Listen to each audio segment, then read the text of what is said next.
"You've done good work here, but we're moving in a new direction." That's what my boss told me while handing me the termination letter. After 12 years managing all fleet operations at Glen Cove Logistics, I was out, replaced by a flashy AI system named Fleet IQ. I didn't yell, didn't argue. I just walked out with a box of personal files, and one folder the system would never understand. The morning had started like any other. I'd arrived at 6:30 a.m., a full hour before most of the office staff. It was my routine.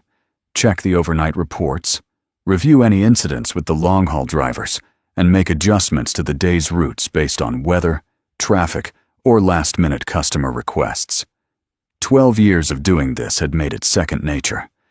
My name is Aaron Maddox, 40 years old, father to an amazing 11-year-old girl named Lily, and until that morning, the operations manager for Glen Cove Logistics in Boise, Idaho. I joined the company when it had just 30 trucks. Now we managed over 300 vehicles crisscrossing the Northwest, delivering everything from dairy products to electronics. I'd been feeling the tremors for weeks. Meetings I normally attended were suddenly rescheduled when I was unavailable. IT personnel were installing new terminals and software without fully explaining why. Internal reports started changing format. But loyalty is a funny thing. It can blind you to the obvious. "They're setting up to replace you," my wife Rachel had said one night as we sat on our back porch. She worked in tech and recognized the signs. "These new systems they're implementing, it's not to support you, Aaron. It's to learn from you before they let you go." I dismissed her concerns. "Nobody knows these routes and customers like I do, Rach. The relationships I've built with our clients, the specific handling needs of each shipment. You can't program that." She just looked at me with sad eyes and squeezed my hand. The meeting that morning took less than 15 minutes. Dustin Langford, our new CEO brought in by the investors last year, sat across from me with Kayla Mears, our chief technology officer. Between them was a young guy I'd seen lurking around the IT department, Cody something. Couldn't have been more than 24. "Aaron, you've been instrumental in building Glen Cove's operations," Dustin began, not quite meeting my eyes. "But as we modernize and scale, we need to embrace data-driven solutions." Kayla jumped in, all enthusiasm. "Our new Fleet IQ system integrates real-time traffic data, weather patterns, fuel consumption metrics, and predictive maintenance schedules. It's showing a 20% increase in efficiency during beta testing." "And Cody here will be overseeing the transition," Dustin added. "He has a master's in data science from Carnegie Mellon." Cody nodded at me, a mixture of awkwardness and excitement on his face. He looked like he still got carded at bars. "So where does that leave me?" I asked, though I already knew. Dustin slid the envelope across the desk. "We're offering a generous severance package, 6 months salary, extended health benefits. We'd appreciate your assistance with the transition over the next 2 weeks, but it's not required." I thought about arguing, about pointing out that I knew which Ashbury dairy drivers preferred, which loading docks, or how the Eden Fresh organic produce needed special handling procedures in summer months. I could have mentioned that I knew which routes to avoid when there were high school football games, or how certain warehouse managers needed a heads-up call 15 minutes before arrival. Instead, I stood up. "I'll clean out my desk today." 3 hours later, I was driving home at 11 a.m. on a Tuesday for the first time in over a decade. In the passenger seat was a cardboard box containing 12 years of my professional life. Photos of company picnics, a snow globe from a client in Montana, and a worn leather binder containing every problem I'd solved, every special arrangement I'd made, and every relationship I'd cultivated. My brain on paper. When I got home, Rachel was still at her office. I sat in our kitchen, staring at my phone, unsure who to call or what to do next. Lily wouldn't be home from school for hours. The house felt too quiet, too empty for a weekday morning. I poured a whiskey, then poured it down the sink without taking a sip. getting drunk wouldn't solve anything. Instead, I opened my laptop and updated my LinkedIn profile. Within an hour, I had messages from 3 former colleagues expressing shock and offering to put in a good word at their companies. The next few weeks passed in a blur of job applications and unanswered follow-up calls. The logistics industry in Boise wasn't exactly booming, and at 40, I was competing with younger, more tech-savvy applicants willing to work for less. Then the text started coming. First from Seth, one of our senior drivers. "Man, this new system is a nightmare. Sent me through downtown at rush hour for a delivery that could have waited till evening." Then Lindsay from dispatch. "The AI doesn't understand that Red Tail Meats needs their deliveries before 5 a.m. We've got a truck full of meat sitting in the sun because the system rescheduled." I didn't respond to most of them. It wasn't my problem anymore. But I couldn't help feeling a grim satisfaction when I heard through the grapevine that Ashbury Dairy, our biggest client, was threatening to cancel their contract. After 3 consecutive late deliveries resulted in thousands of dollars in spoiled product. It was a month after my termination when I got the call from Nora Vincent, operations director at Porter Haulage, Glen Cove's main competitor. "Aaron, I heard what happened. It's their loss," she said without preamble. "Would you be up for coffee this week, just to catch up?" I hesitated. Working for a direct competitor felt like a betrayal, even though Glen Cove had shown no such loyalty to me. "I'm not sure that's a good idea, Nora." "Just coffee," she insisted. "No strings attached." I declined politely but kept her number. 2 weeks later, after hearing from another former colleague that Glen Cove had lost the Eden Fresh account due to a catastrophic routing error that sent organic produce through an industrial zone and rendered it unsellable, I called her back. We met at a quiet cafe downtown. Nora was in her 50s, with silver-streaked dark hair and the no-nonsense demeanor of someone who'd worked her way up from dispatcher to director. "I'll be direct," she said after we'd exchanged pleasantries. "We're not looking to replace human judgment with AI at Porter. We use technology to support our people, not replace them. And we could use someone with your experience." "As what?" I asked. "Initially as a consultant. Help us understand the specific needs of clients like Ashbury and Eden Fresh. If it works out, we can talk about something permanent." The offer was less money than I'd made at Glen Cove, but it was something. And the idea of helping Porter scoop up my former employer's disgruntled clients had a certain poetic justice to it. I started the following Monday. Porter's operation was smaller than Glen Cove's, about 150 trucks, but they ran a tight ship. Their technology was actually more advanced in some ways, but it was designed to augment their dispatchers and managers, not replace them. Within a month, I'd helped them understand the specific needs of Ashbury Dairy, how their milk tanks needed to be unloaded within 15 minutes of arrival to maintain cold chain integrity, how their plant in Meridian had that awkward loading dock that required experienced drivers. When Ashbury put their contract with Glen Cove up for bid again, Porter was ready with a proposal that addressed every pain point.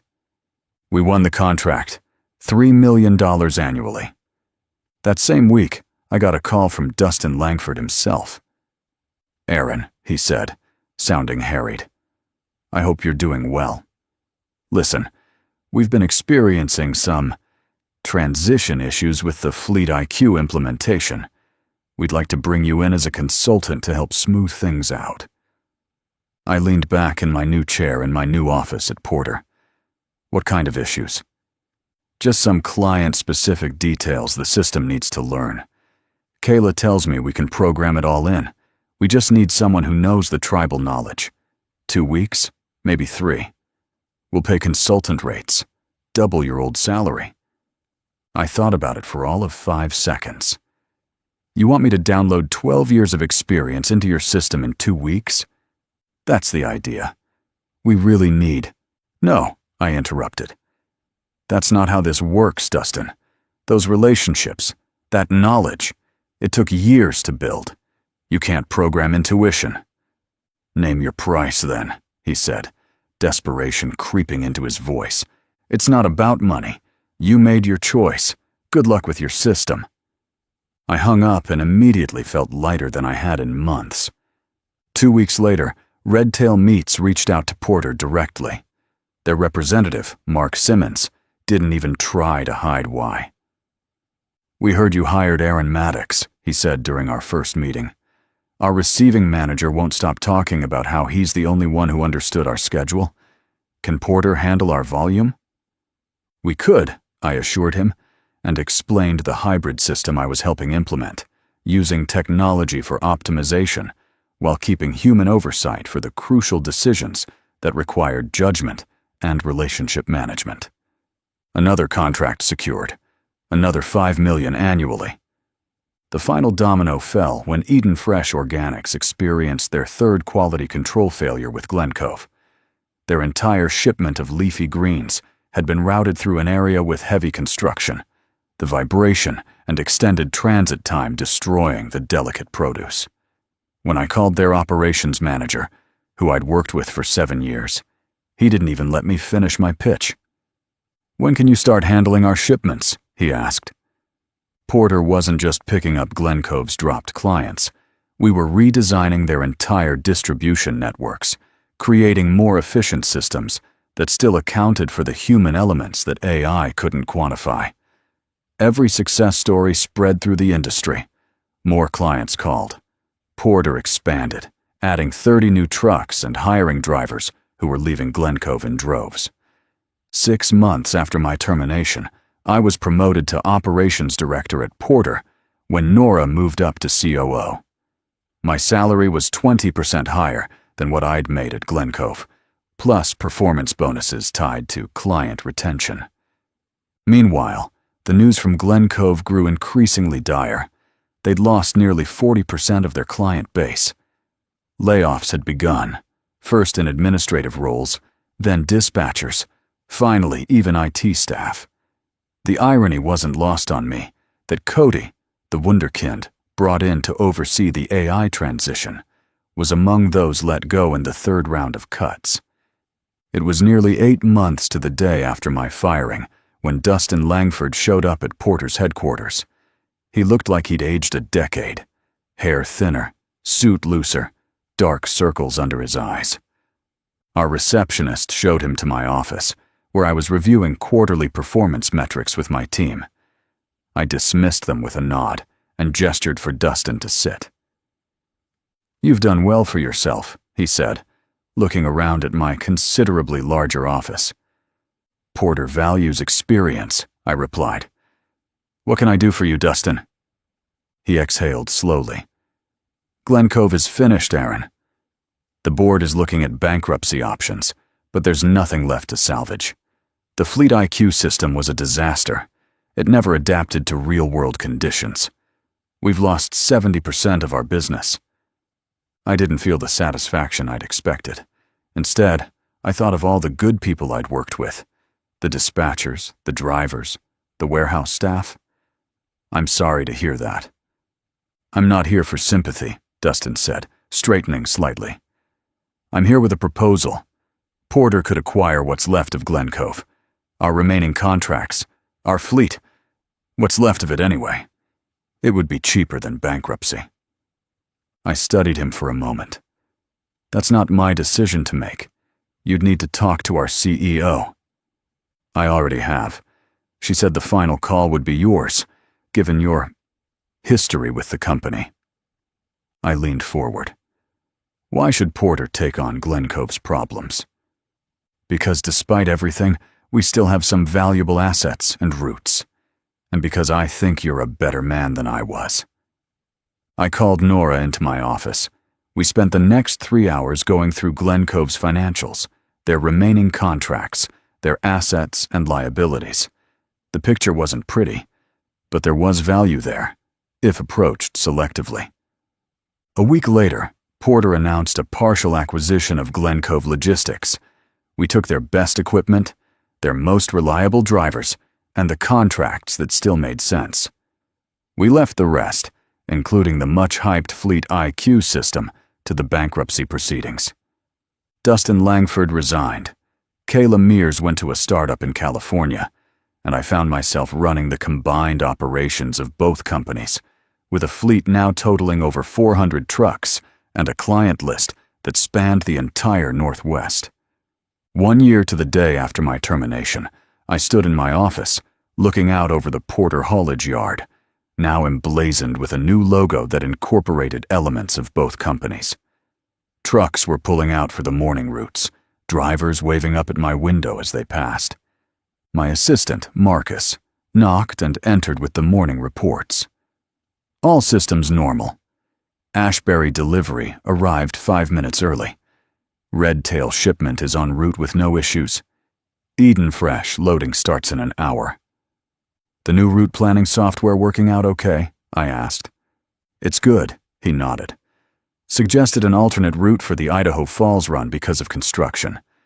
But Johnson, that driver who's been doing that route for 15 years, he called in and said there's a better detour through Shelley that the system doesn't know about. Local knowledge, he said. And what did you do? Marcus smiled. Authorize the change, of course.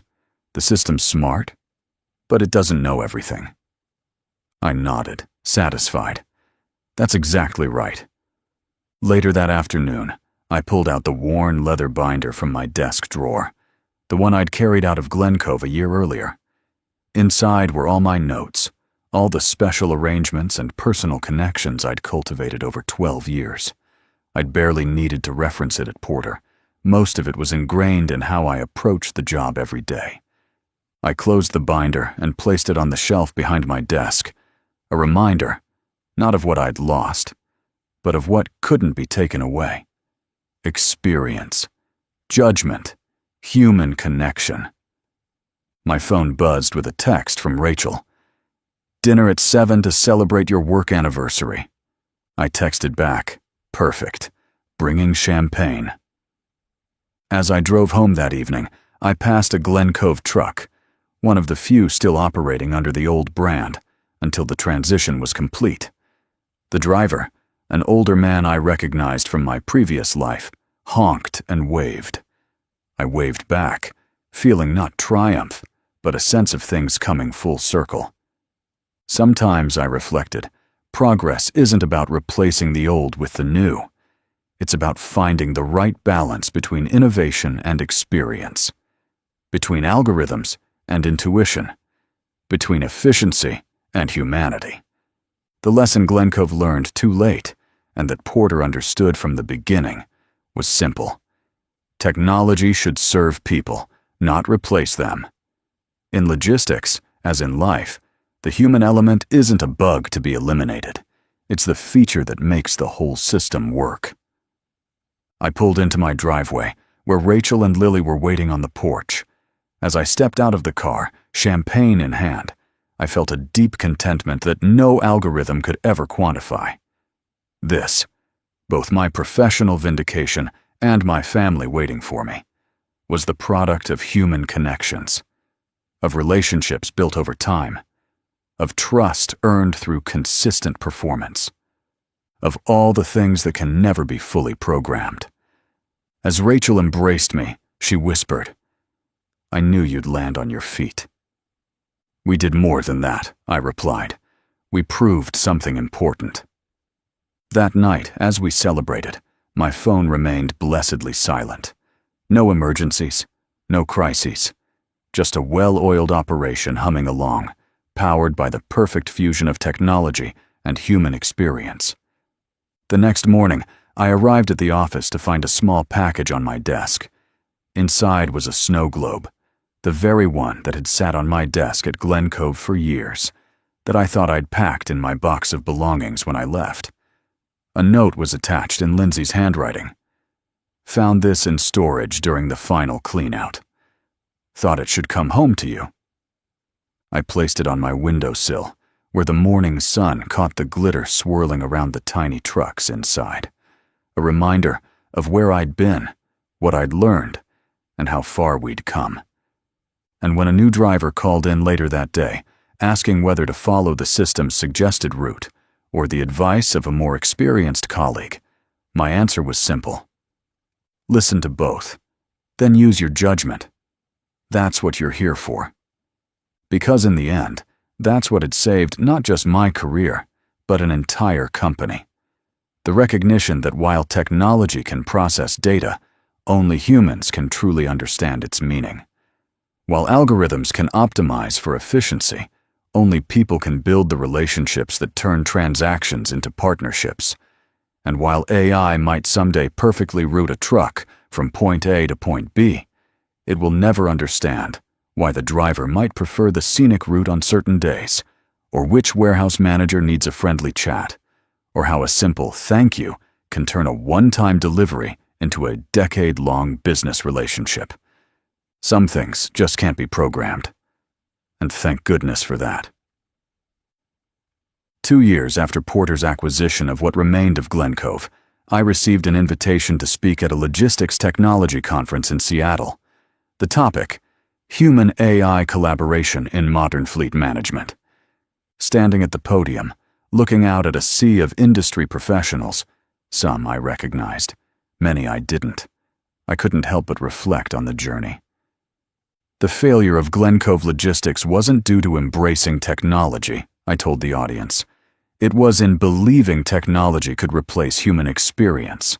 At Porter, we found success by using AI as a tool, not a replacement. Our dispatchers and managers still make the final calls. Our drivers still have the authority to deviate from suggested routes when conditions on the ground demand it. And our client relationships are still maintained by people who remember their children's names and their holiday schedules. In the front row sat Nora, now our CEO, nodding in agreement. Beside her was Rachel, who had taken a senior position in our IT department, helping bridge the gap between technological innovation and practical implementation. Our hybrid approach has resulted in a 35% increase in efficiency, I continued, while maintaining a client retention rate of 97%. We've expanded into 3 new states and doubled our fleet size. And we've done it without losing the human touch that makes logistics work in the real world. After my talk, during the reception, a young woman approached me. She couldn't have been more than 25, with bright eyes and an eagerness that reminded me of myself at that age. "Mr. Maddox," she said, extending her hand. "I'm Emma Chen. I was actually an intern at Glencove during the transition period." I shook her hand. "Nice to meet you, Emma. What are you doing now?" "I'm finishing my PhD in artificial intelligence, focusing on human-AI collaboration models." She hesitated. "Actually, Glencove is one of my case studies. What not to do." I laughed. "I hope I'm portrayed favorably." "Very much so," she assured me. "In fact, that's why I wanted to speak with you. I'm joining Porter next month as part of the technology team. I want to help build systems that augment human decision-making rather than replace it." I studied her for a moment. "What made you choose that path? Most AI specialists I've met are focused on full automation." She considered her answer carefully. "I was there when they turned on Fleet IQ at Glencove. I saw how it ignored context, relationships, local knowledge, how it optimized for metrics that looked good on paper but failed in practice. I realized then that the future isn't about AI replacing humans. It's about finding the perfect balance between the two." As we continued talking, I felt a surge of optimism about the next generation of logistics professionals. They weren't the starry-eyed tech enthusiasts who believed algorithms could solve every problem, nor were they Luddites resisting inevitable change. They were pragmatists who understood both the power and limitations of technology. Later that evening, as Rachel and I walked along Seattle's waterfront, she asked, "Do you ever miss Glencove? The company it used to be, I mean." I thought about it. Sometimes. We built something good there, before the investors and the new management came in. But Porter is better. We've created something that values both innovation and experience. And vindication doesn't hurt, she added with a smile. No, I admitted. That doesn't hurt at all. When we returned to Boise, I found myself spending more time mentoring younger staff members, passing on not just the technical aspects of logistics management, but the intangibles: how to read a client's unstated needs, when to make exceptions to standard procedures, why relationships matter more than transactions. Emma Chen proved to be a valuable addition to our team, developing algorithms that learned from our most experienced staff rather than trying to replace them. Her system suggested options, but left final decisions to human operators. They flagged potential issues, but trusted humans to resolve them. 3 years after my termination from Glen Cove, Porter Logistics, as we were now known following a rebranding, was the dominant player in the Northwest. We'd expanded into California and Nevada, with plans for Arizona and Utah the following year. Our approach, technology-enhanced but human-centered, had become a case study at business schools. I still kept that leather binder on my shelf, though I rarely opened it anymore. The lessons it contained had been integrated into our company culture, our training programs, our technology. New hires learned from day one that while data was valuable, judgment was invaluable. One afternoon, as I was reviewing expansion plans with our executive team, my assistant interrupted with an urgent message. "Aaron, there's someone in reception asking to see you. Says it's important, but won't give his name." Curious, I excused myself. Walking into the reception area, I was surprised to find Cody, the young data scientist who had been brought in to oversee my replacement at Glen Cove. He looked older, more weathered, but still had that eager energy. He stood when he saw me. "Mr. Maddox," he said, extending his hand. "Thank you for seeing me. I wasn't sure you would." I shook his hand, curious rather than resentful. "What can I do for you, Cody?" "I've been following Porter's success," he said. "Your hybrid approach to fleet management is exactly what I tried to argue for at Glen Cove. Before everything went sideways." This surprised me. "You advocated against full automation?" He nodded earnestly. "From the beginning. But Kayla and Dustin were convinced that AI alone could handle everything. I was too junior to change their minds." He hesitated. "I actually admired your work. I studied your processes before they brought me in. The system was supposed to learn from you, not replace you overnight." I gestured for him to sit down in a small meeting room off the reception area. "What happened after I left?" "Disaster," he said simply. The system could handle basic routing and scheduling, but it couldn't adapt to real-world conditions, couldn't maintain client relationships, couldn't make judgment calls when things went wrong. He shook his head.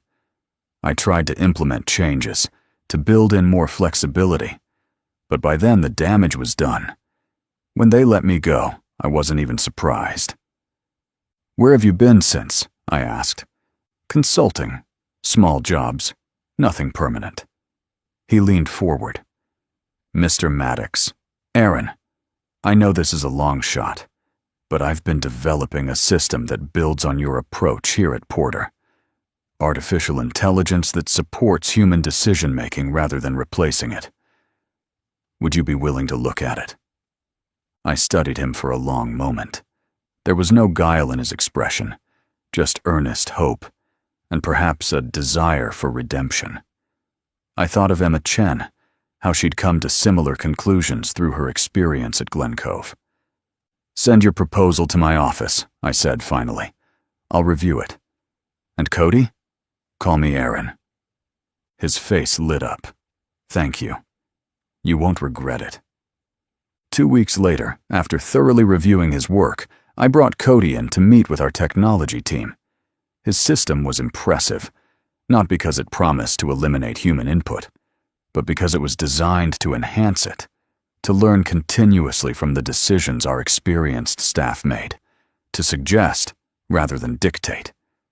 We hired him, not to replace anyone, but to join a team that valued both his technical expertise and the practical wisdom of our veteran staff.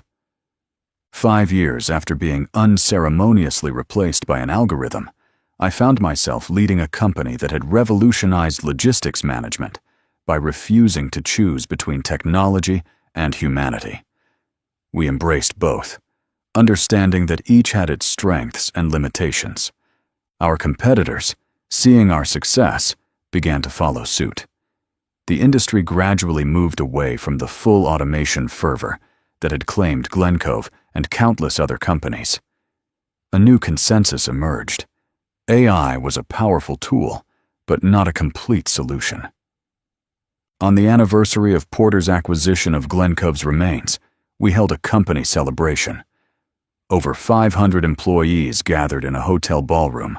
Drivers, dispatchers, managers, IT specialists, sales representatives.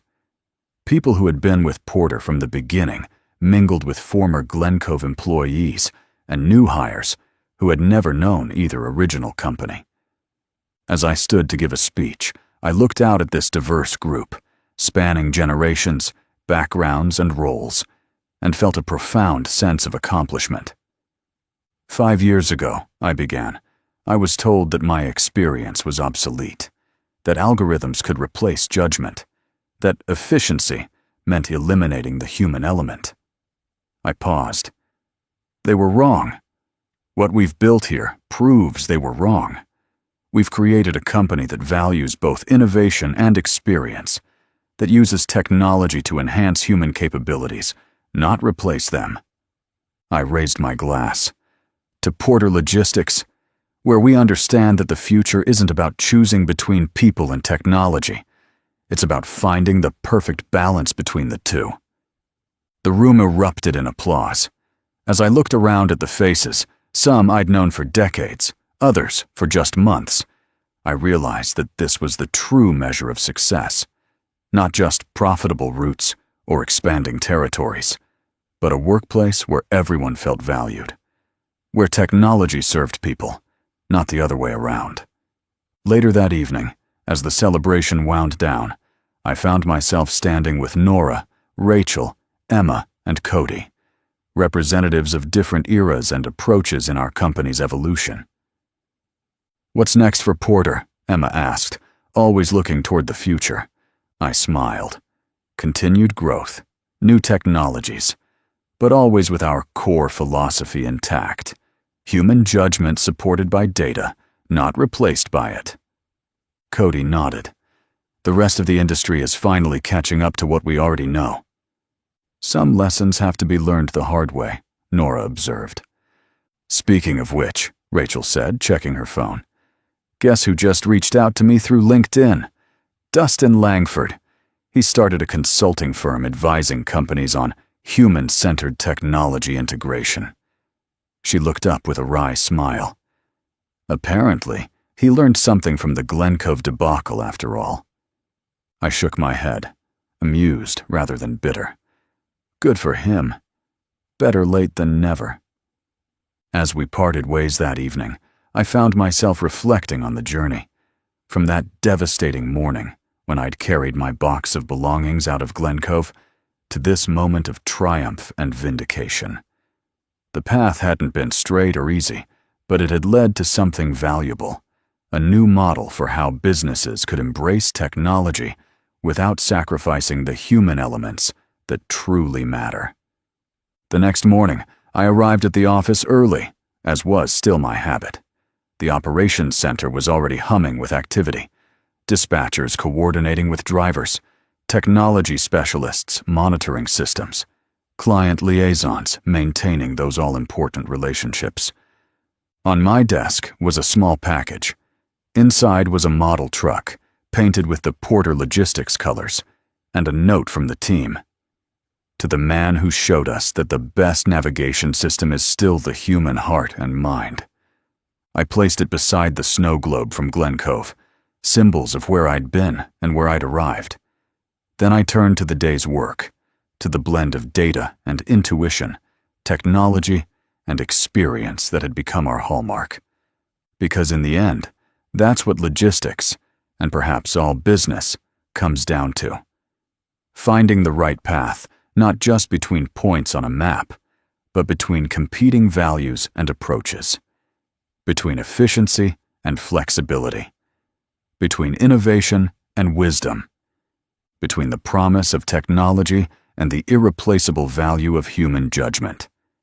And as our trucks rolled out across the Northwest that morning, each one guided by both sophisticated routing algorithms and the accumulated wisdom of experienced drivers, I knew we'd found that balance. Not perfectly, perhaps. There would always be new challenges, new technologies, new learning curves, but well enough to thrive in a world that too often saw only binary choices where nuance was needed. That afternoon, I received a call from a major national logistics company interested in our approach. "We've been watching Porter's growth," their CEO said.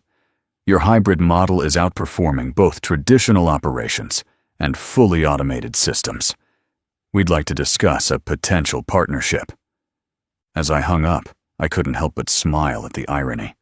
The very approach that had cost me my job at Glen Cove was now being recognized as the industry's future.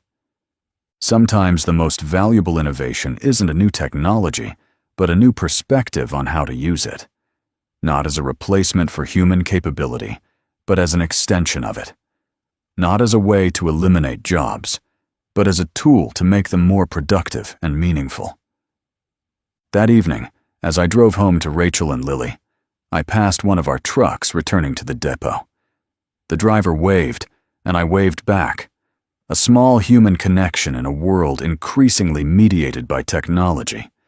And in that moment, I knew we'd gotten it right. Because the real magic isn't in the software or the algorithms or the data, though all those things matter. It's in the wisdom to know when to trust the system and when to trust your gut. When to follow the optimal route and when to take the road less traveled. When to prioritize efficiency and when to prioritize relationships.